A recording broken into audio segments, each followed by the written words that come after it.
오늘은 맥주 감사 주일이죠. 교회 절기 가운데 감사절이 2번 있습니다. 1년에 2번. 그래서 상반기를 마치면서 한 번 맥주 감사 주일, 그리고 하반기 마치는 무렵 또 한 번 추수 감사 주일, 이렇게 2번을 지킵니다. 다른 절기는 각각 한 번씩인데 왜 감사절만은 2번씩 지키는 것일까? 그것은 감사가 그만큼 중요하기 때문입니다. 뭐가 그렇게 중요한가? 한마디로 말하면 감사를 통해서 우리는 영혼의 건강검진을 하는 것입니다. 여러분 중에 정기적으로 건강검진을 하는 분들이 많이 계신 줄 압니다.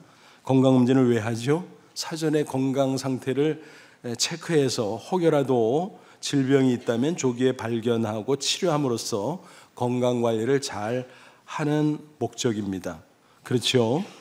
그러므로 건강검진을 안 하는 쪽보다 하는 쪽의 실익이 훨씬 더 큽니다. 그래서 많은 사람이 굳이 돈과 시간을 들여 건강검진을 하는 것입니다. 그렇다면 잘 생각해 보세요. 육체가 내 것임에도 그 속에 병이 있는지 없는지 나 자신이 그 정확한 상태를 알 수가 없어요. 그래서 굳이 건강검진을 하는 거잖아요. 영혼은 어떨까요? 육체보다 더하죠. 눈에 보이지도 않고 손에 잡히지도 않고, 그러니 더더욱 그 상태를 알 수가 없습니다. 그러니까 영혼의 상태가 어떤지 체크하려면 육체의 건강검진 이상으로 영혼의 건강검진을 자주 해야 된다라고 하는 것입니다. 그래서 감사주일을 1년에 2번씩 지키는구나, 그렇게 이해하시면 딱 맞습니다. 그렇습니다. 영혼의 건강은 정말 중요하죠. 육체의 건강 그 이상입니다. 영혼이 건강해야 모든 삶이 평안합니다. 그리고 형통할 수 있습니다. 요한삼서 1장 2절 보면 유명한 말씀이 나오죠. 사도 요한이 축원한 기도문인데 잘 들여다보면 그것은 신앙의 공식이고 동시에 인생의 공식입니다. 사랑하는 자요, 내 영혼이 잘된 같이 내가 범사에 잘되고 강건하기를 내가 간구하노라. 이 말씀을 현대인의 성경 번역으로 보면 이렇게 되어 있습니다. 사랑하는 자요, 그대의 영혼이 건강한 것처럼 그대 모든 일이 잘되고 몸도 건강하기를 기도합니다. 그러니까 영혼이 건강하면 육체도 건강할 수 있다. 또 행하는 모든 일이 잘 될 수 있다. 그 말씀입니다. 그러니까 영혼의 건강은 모든 삶의 기초임을 알 수 있습니다. 영혼의 건강은 아무리 강조해도 지나침이 없는 중요한 가치인 것입니다. 그런데 이 영혼의 건강의 척도는 과연 무엇일까? 그게 바로 감사라는 것입니다. 따져보세요. 영혼이 병들면 제일 먼저 어떤 증상이 나타나죠? 감사를 잃어버립니다. 괜히 짜증을 내고 불만 불평하고 원망을 늘어놓게 됩니다.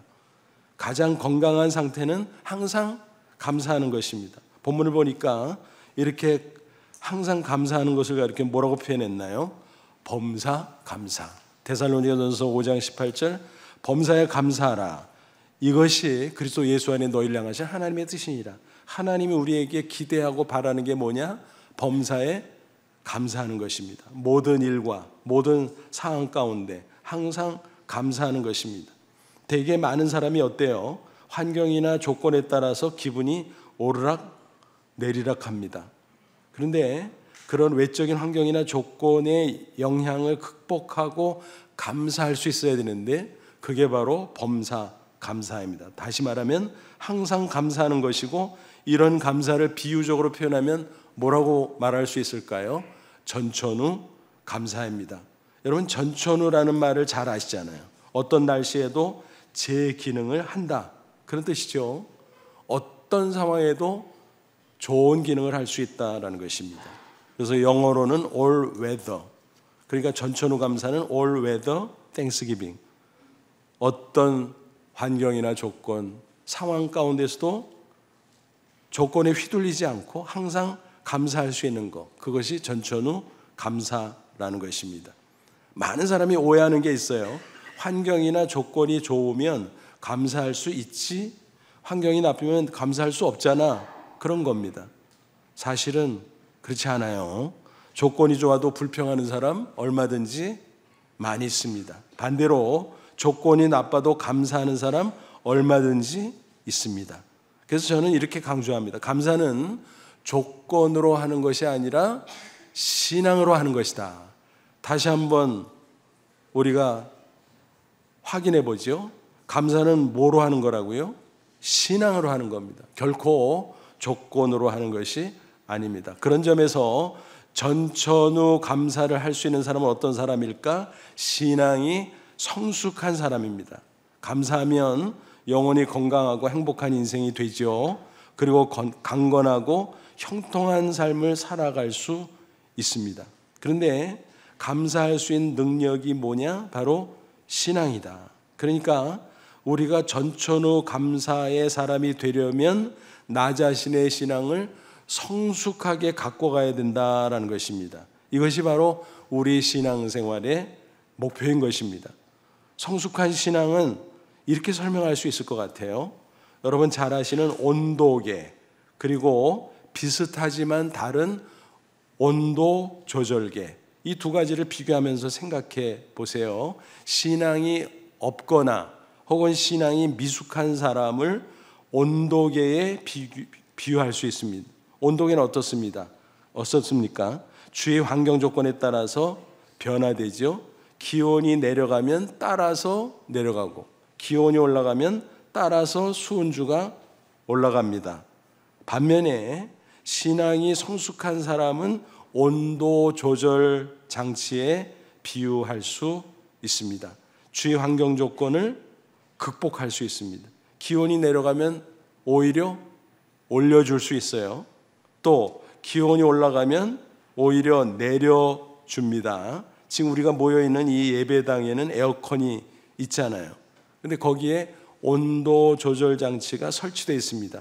그래서 공기의 온도가 올라가면 정해놓은 기준 온도에 맞춰서 내려주죠. 아주 신기한 물건입니다. 반대로 겨울 같은 때 공기의 온도가 내려가면 정해놓은 기준 온도에 맞춰서 올려주지요. 이게 온도 조절 장치지요. 온도계와 비슷한 것 같은데 전혀 다르지요. 그와 같이 환경 조건에 따라서 우리가 휘둘려서 기분이 오르락내리락 할 때 성숙한 신앙이 있다면 온도 조절 장치처럼 우리는 극복할 수 있습니다. 그래서 어떤 형편에서도 상황에서도 항상 감사할 수 있습니다. 그러니까 성숙한 신앙이야말로 전천후 감사를 위해서 신앙을 조절해 주는 것이다 라는 것입니다. 오늘 맥자 감사주의를 맞이해서 우리 각자의 신앙을 한 번씩 점검해 볼 수 있기를 바랍니다. 나는 얼마나 감사하며 살아가고 있는가? 범사에 항상 감사하고 있나? 아니면 날씨에 따라 기분이 흐렸다겠다 하는 것처럼 상황에 따라 기분이 오르락 내리락, 그래서 불만 불평 원망 가운데 살아가는가? 잘 점검해 볼 수 있기를 바랍니다. 그리고 성숙한 신앙으로 자라나 전천후 신앙으로 항상 행복하고 형통한 삶을 살아가는 저와 여러분 되시기를 주님의 이름으로 축원합니다. 우리가 전천후 감사를 하려면 가장 성숙한 신앙을 갖춰야 된다. 이미 말씀을 드렸어요. 그런 성숙한 신앙은 구체적으로 어떤 걸까? 여러 가지 기준이 있겠습니다만 최소한 다음에 세 가지 신앙의 요소를 갖춰야 할 것입니다. 나에게 이런 신앙의 요소가 있는가 한번 잘 점검해 보십시오. 그래서 이번 기회에 신앙이 더욱 성숙해지고 그럼으로써 전천후 감사의 사람이 되면 정말 좋겠습니다. 전천후 감사를 할 수 있는 성숙한 신앙의 세 가지 요소, 다음과 같아요. 자족의 신앙, 섭리의 신앙, 그리고 구원의 신앙입니다. 차례차례 설명드릴 때 잘 숙지하시고 그런 신앙의 능력을 꼭 키우시기를 바랍니다. 첫째는 뭐라 그랬어요? 자족의 신앙입니다. 자족의 신앙. 어떤 조건에서도 자족할 수 얼마나 좋을까요? 충분히 감사할 수 있겠죠. 그런데 말처럼 자족한다는 게 쉽지가 않아요. 왜 그럴까요? 자꾸 다른 사람과 비교해보기 때문에 그렇습니다. 그래서 우리는 비교하는 대신 하나님과 나 자신의 1:1 관계에 집중해야 될 것입니다. 하나님 앞에서 나는 어떤 사람인가, 본래 내 모습은 뭔가, 그것을 알 수 있다면 우리는 어떤 상황 속에서도 자족할 수 있습니다. 당연히 감사할 수 있습니다. 사도 바울이 이렇게 권면했습니다. 디모데전서 6장 7절 8절, 우리가 세상에 아무것도 가지고 온 것이 없음에 또한 아무것도 가지고 가지 못하리니 우리가 먹을 것과 입을 것이 있은즉 족한 줄로 알 것이니라 그랬습니다. 본래 내 모습이 뭐라고요? 아무것도 없었던 공수, 빈손이었다는 사실입니다. 그렇게 태어났죠. 또 장차 세상 살다가 빈손으로 떠나게 될 것입니다. 그러니까 한마디로 공술의 공수고입니다. 그러니까 내게 주어진 모든 것은 뭐예요? 많든지 적든지 본래 내 것이 아니고 하나님이 나에게 베풀어 주신 은혜다라는 것입니다. 이게 하나님 앞에서 내 본래 모습 공수였다. 그 사실을 알면 어떤 형편에서든지 우리는 충분히 자족할 수 있다는 것입니다. 그런데 많은 사람이 많다고 우쭐대지요, 적다고 불평하지요. 그러니까 감사할 수 없지요. 또 스스로 불행해지지요. 얼마나 안타깝고 안타깝습니까? 우리는 행복하기 위해서 최소한 의식주만 있으면 자족할 수 있는 비결을 배워야 할 것입니다. 사도 바울은 그런 신앙이 있었기에 항상 기뻐할 수 있었어요. 감사할 수 있었어요. 옥중서신인 빌립보서를 보면 그의 기쁨과 감사를 찾아볼 수가 있죠. 감옥 중에 있는데 어떻게 이런 고백을 할 수 있나 정말 놀랍습니다. 빌립보 4장 11, 12절, 내가 궁핍함으로 말하는 것이 아니니라 어떤 형편이든 나는 자족하기를 배웠느니 나는 비천에 처할 줄도 알고 풍부에 처할 줄도 알아 모든 일 곧 배부름과 배고픔과 풍부와 궁핍에도 처할 줄 아는 일체의 비결을 배웠노라. 그러니까 풍부하면 풍부한 대로, 궁핍하면 궁핍한 대로 괜찮다는 거예요. 자족할 수 있다는 거예요.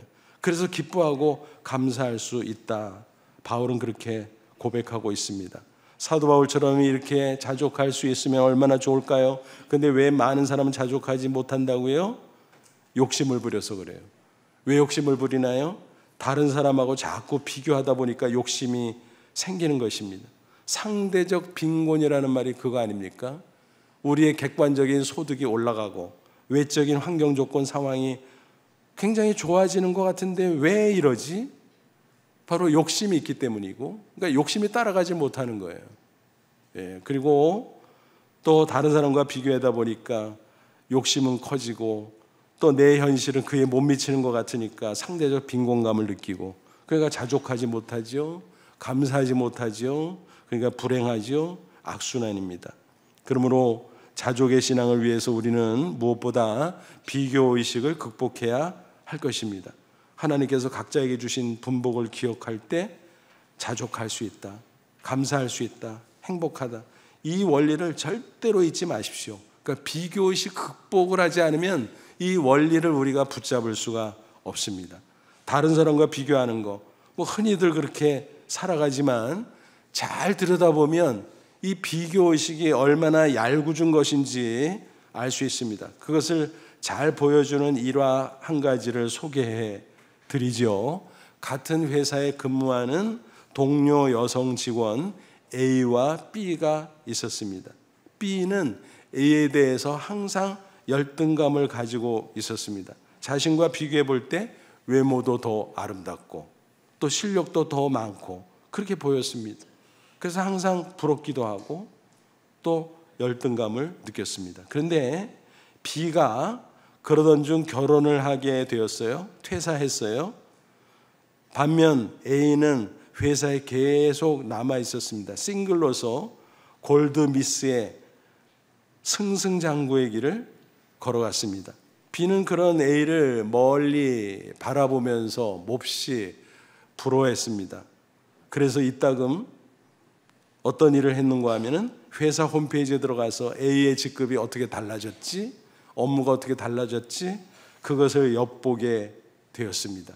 그러면서 부럽다, 부럽다 그렇게 하고 있었습니다. 자신은 결혼한 지 제법 오래됐지만 아직 전셋집에서 살고 있고 다른 사람 앞에 내세울 게 딱히 없다. 그래서 불만이었던 것입니다. 그런 어느 날 A가 오랜만에 비에게 연락을 해왔어요. 한번 만납시다.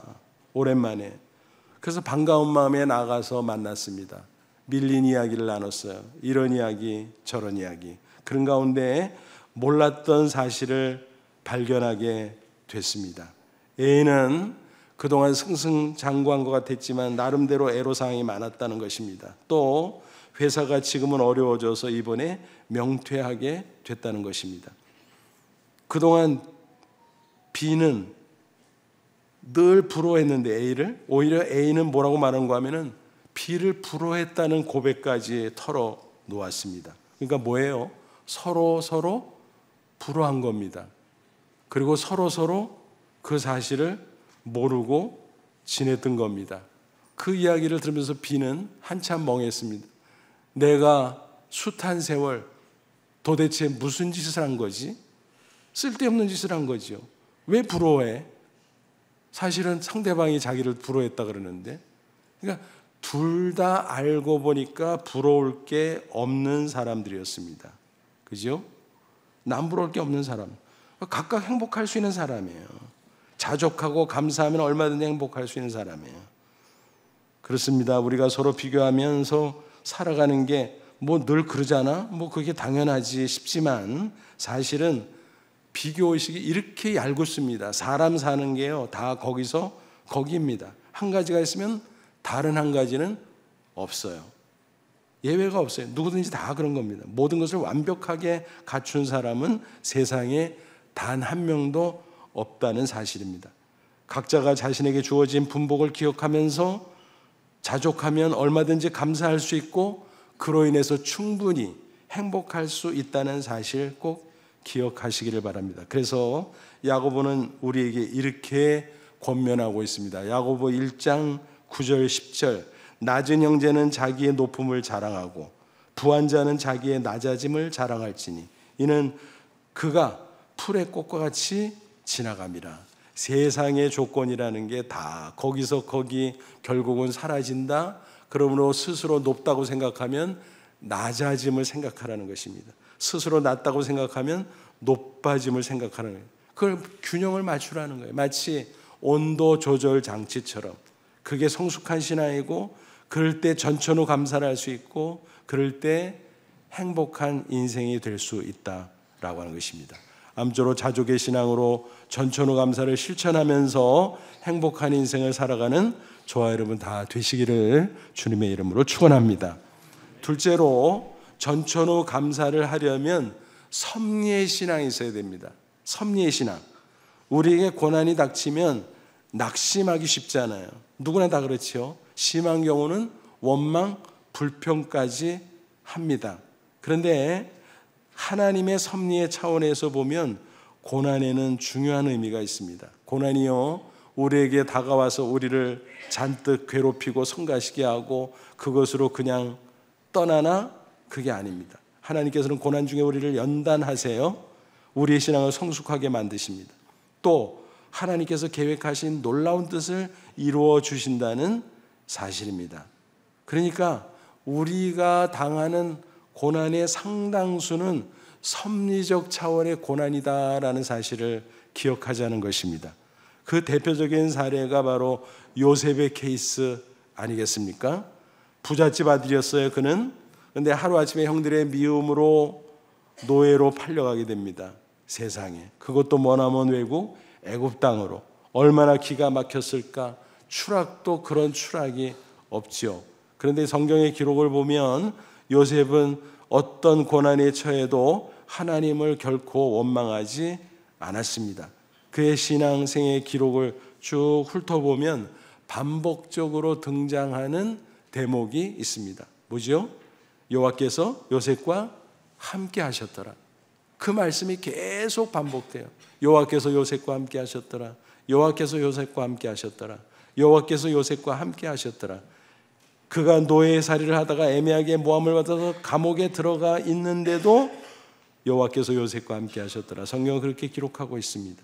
인간적으로 보면 기가 막히죠. 이해가 가지 않죠.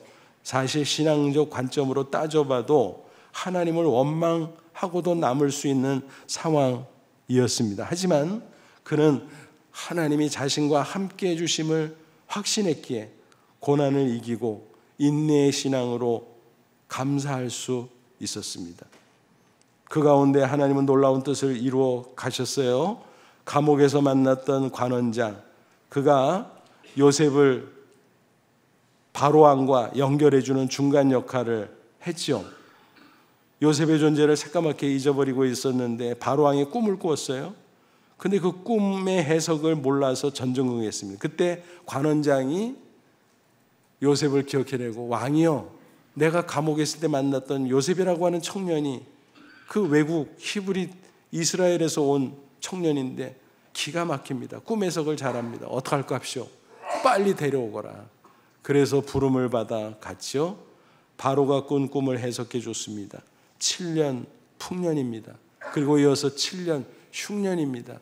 근데 흉년은 너무너무 심각해서 대비하지 않으면 큰일 납니다. 그런 정확한 예언과 경고를 했을 때 바로왕과 신하들은 그럼 어떻게 대비하면 좋을까? 두말할 것 없이 지혜로운 요셉을 총리로 추대하자 만장일치를 보았습니다.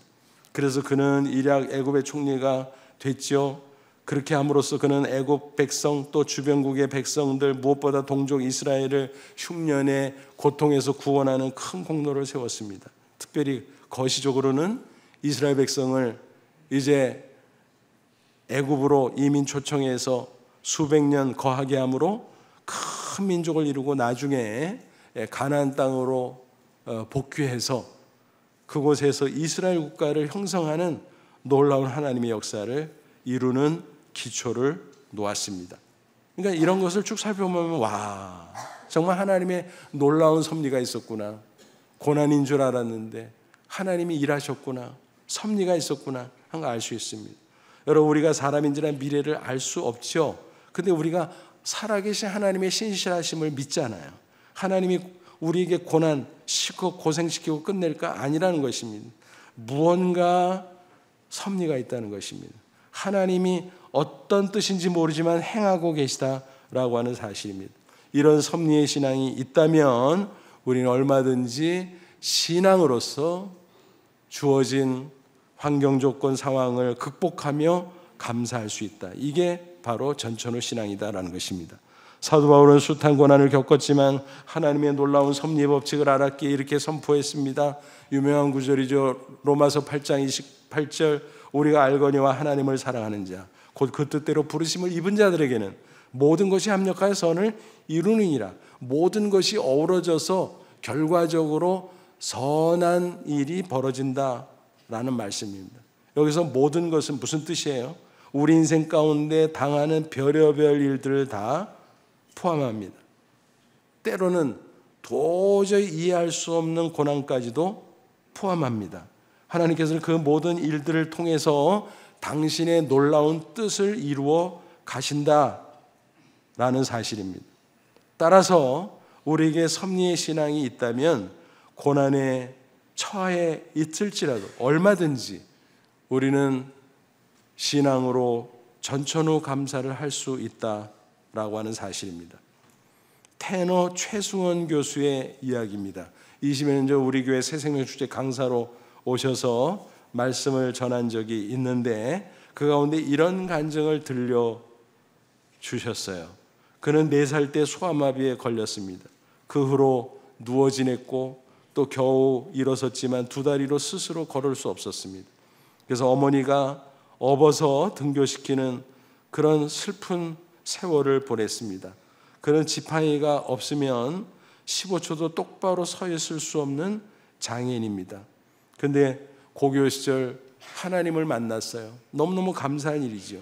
그러면서 하나님이 전능하시니까 내 소원을 들어줄 수 있을까? 그에게 소원이 생겼습니다. 그것은 하루만이라도 나를 위해서 이렇게 희생하고 고생하는 어머니 꼭 안아드리고 싶다.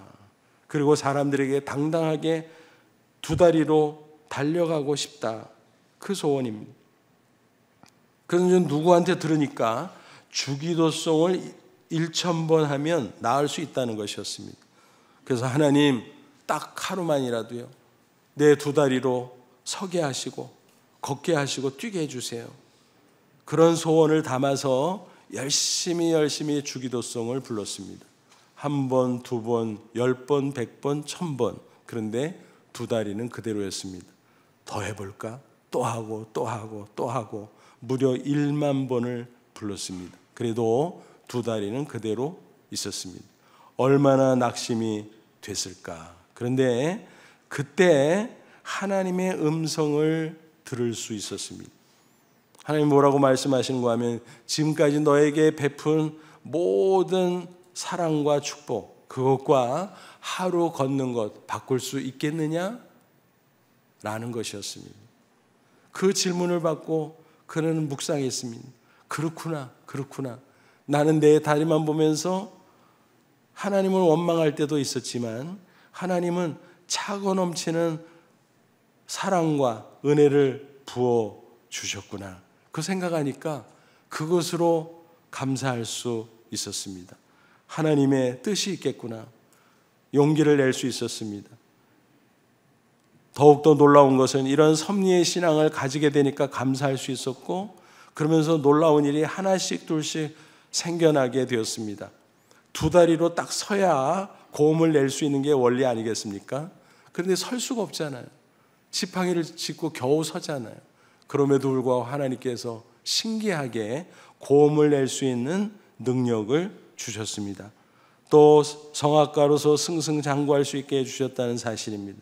그리고 소아마비 장애인 성악가라는 사실 때문에 오히려 더 많은 사람에게 알려지고 사람들이 하나님의 영광을 칭송하고 그래서 더 유명해졌다. 그는 간증을 했습니다. 그러니까 섭리의 신앙이 있으니까 모든 것이 감사하고 그냥 있는 그대로 행복할 수 있었다라는 것이죠. 그는 1993년 미국 메트로폴리탄 오페라 콩쿠르에서 대상을 차지할 수 있었고 그 후에 세계적인 여러 무대에 설 수 있었습니다. 그중에 유명한 일화가 있죠. 레이건 대통령 당시 백악관에 초청받았는데 그때 여러 나라의 정상들이 모여 있었습니다. 그 앞에서 연주를 했는데 마칠 때 레이건이 벌떡 일어나서 기립박수를 보냈다고 합니다. 그러자 여러 정상들도 너도 나도 다 일어나 다 함께 기립박수를 보냈다고 합니다. 그 후에 너무 감격한 나머지 레이건 대통령이 개인적인 감사의 친서를 보냈다는 일화입니다. 그는 지금까지도 계속 크고 작은 무대에서 노래를 부르며 하나님께 영광을 돌립니다. 특별히 청소년과 청년들 그리고 특별히 장애인들에게 희망의 메신저로 귀하게 쓰임을 받고 있습니다. 섭리의 신앙, 그것이 있으면 전천후 감사가 되는구나. 전천후 감사가 되면 어떤 상황 처지에도 행복할 수 있구나. 우리는 그 원리를 분명히 확인할 수 있습니다. 하나님이 기뻐하시고 함께 해주지 않겠습니까? 이런 아름다운 신앙의 모습을 보면서 그러므로 전천후 감사하면 행복할 수 있고 또 그러다 보면 하나님께서 기뻐하시고 형통의 축복을 이어주신다는 사실도 기억하십시오. 여러분 가운데 혹시 이런저런 고난 가운데 계신 분이 있으신가요? 사실 누구나 뚜껑 열어보면 다 그래요. 크고 작을 뿐이지 종류만 다를 뿐이지 다 고난 가운데 우리는 처합니다. 그런데 누누이 말씀드리면 고난은 우리를 괴롭히고 끝나버리는 게 결코 아닙니다. 그 가운데 하나님의 뜻이 있습니다. 하나님의 섭리하심이 있습니다. 아무쪼록 이 섭리신앙으로 전천후 감사를 실천하고 승리의 인생을 살아가시기를 주님의 이름으로 축원합니다. 셋째로 전천후 감사를 하려면 구원의 신앙이 있어야 합니다. 인생은 누구나 생로병사의 과정을 거치죠. 예외가 없습니다. 수시로 고난이 닥쳐옵니다. 질병도 생깁니다. 너무너무 괴롭고 옴짝달싹할 수 없을 때 어떻게 감사할 수 있을까? 아무것도 없고 고통만 가득한 상황에서 어떻게 감사할 수 있을까? 죽음이 코앞에 닥쳐올 때 어떻게 감사할 수 있을까? 도저히 감사할 수 없을 것 같지만 하나님의 구원을 체험한 그 신앙은 능히 감사할 수 있게 만들어줍니다. 예수님께서 말씀하셨습니다. 요한복음 5장 24절 내가 진실로 너희에게 이르노니 내 말을 듣고 또 나보내신 이 하나님을 믿는 자는 영생을 얻었고 심판에 이르지 아니하나니 사망에서 생명으로 옮겼느니라. 여러분께 여쭙겠습니다. 살아계신 하나님을 분명히 믿으시나요? 아멘이죠. 예수님께서 하나님의 아들이지만 이 세상에 오셔서 나 같은 죄인을 대신해 십자가의 대속의 피를 흘리고 죽으셨다, 부활하신 것을 분명히 믿으시나요? 아멘이죠. 그렇다면 저도 여러분도 이 약속의 말씀대로 분명히 심판에서 구원받고 이미 영생과 천국을 얻은 줄로 믿습니다. 죽어도 천국에 들어갈 것입니다. 죽음 이전에 어떤 상황, 어떤 질병과 고통의 상황 가운데 우리가 처하게 된다고 할지라도, 심지어는 죽음이 내 앞에 닥쳐온다고 할지라도 하나님이 우리 영혼에 부어주시는 영생의 기쁨과 평안으로 승리할 줄로 분명히 믿습니다. 예수님이 주신 말씀입니다. 사마리아 여인에게 우물가에서 주셨던 말씀, 요한복음 4장 14절, 우리에게 동일하게 주시는 말씀입니다. 내가 주는 물을 먹는 자는 영원히 목마르지 아니하리니 나의 주는 물은 그 속에서 영생하도록 솟아나는 샘물이 되리라. 세상에 주는 물은 마셔도 목마릅니다. 그러나 예수님께서 주시는 생수는 신령한 영혼을 위한 생수예요. 샘물처럼 영혼 깊숙한 곳에서 솟아납니다. 환경과 조건, 상황과 상관이 없어요. 그러므로 전천후 감사가 가능한 것입니다. 요한복음 14장 27절에서는 또 뭐라고 말씀하셨나요? 평안을 너에게 끼치는 이고 나의 평안을 너에게 주노라. 내가 너에게 주는 것은 세상에 주는 것과 같지 아니하리나 너희는 마음에 근심도 말고 두려워하지도 말라. 주님이 주시는 평안, 신령한 평안이에요. 세상에 주는 평안은 정확하게 말하면 편안이에요. 외적으로 컴포터블한 거예요. 안락하지만 금세 사라지는 거예요. 주님이 주시는 평안은 신령한 평안으로 영원히 내 영혼 속에서 솟아나는 놀라운 은혜인 것입니다. 이처럼 평안과 기쁨이 있기에 구원의 신앙을 가진 사람은 전천후 감사를 할 수 있는 것입니다. 여러분 하박국 선지자를 보세요. 그는 불만 불평이 가득했던 사람이에요. 그 당시 나라가 외세의 압제 가운데 있었습니다. 수탈로 몹시 어려움을 당했습니다. 분노했습니다. 그는 불평했습니다. 원망했습니다. 전혀 행복할 수 없었습니다. 그런데 살아계신 하나님을 만나고 구원을 체험하니까 달라졌어요. 환경과 조건과 상황은 그대로였지만 자신이 달라졌어요. 그래서 이렇게 노래했습니다. 하박국 3장 17, 18절 비록 무화과 나무가 무성하지 못하며 포도나무에 열매가 없으며 감람나무에 소출이 없으며 밭에 먹을 것이 없으며 우리의 양이 없으며 외양간에 소가 없을지라도 나는 여호와로 말미암아 즐거워하며 나의 구원의 하나님으로 말미암아 기뻐하리로다. 없는 거 투성해요. 뭣도 없고 그런데 보니까 있는 게 있어요. 하나님이 계신 거예요. 하나님의 구원이 있는 거예요. 그래서 그 구원의 기쁨으로 하나님 앞에 그는 감사의 찬양을 올릴 수 있었던 것입니다. 지난 6월에 구밀보 더 미션란에 기사가 났는데 그것을 읽고 소개해드립니다. 아마 여러분 중에서도 읽은 분이 계실 줄 압니다. 그 주인공은 뇌성마비 송명희 시인입니다. 그분이 어느덧 나이가 63세가 됐다네요. 시를 쓰기 시작한 지 40주년을 맞이하게 됐다고 합니다. 그동안 한 편 한 편 쓴 시가 50편 새로운 시가 있는데 그것을 묶어서 기념시집 그 나라를 펴내게 됐는데 그 시집을 발표하는 행사를 가졌습니다. 그녀는 어려서부터 뇌성마비 중증장애로 온몸이 불편하지요. 한마디 한마디 말할 때마다 어눌하고 몸이 비틀어집니다. 이제 나이가 들어서 그 고통이 더 커졌고 죽음의 현실이 성큼 다가옴을 느끼면서 살아가고 있습니다. 하지만 예수님을 만나 구원받은 기쁨으로 살아갑니다. 죽음 넘어 그 나라 천국을 소망하며 이 세상의 남은 삶을 살아가는 가운데 날마다 그 나라 천국의 기쁨을 맛보며 살아가는 것입니다. 그는 이렇게 고백했습니다. 살다 보면 지옥 같은 일이 참 많죠. 그러나 그 속에서 천국을 느낄 수 있습니다. 예수님이 계시면 그곳이 바로 천국이기 때문입니다.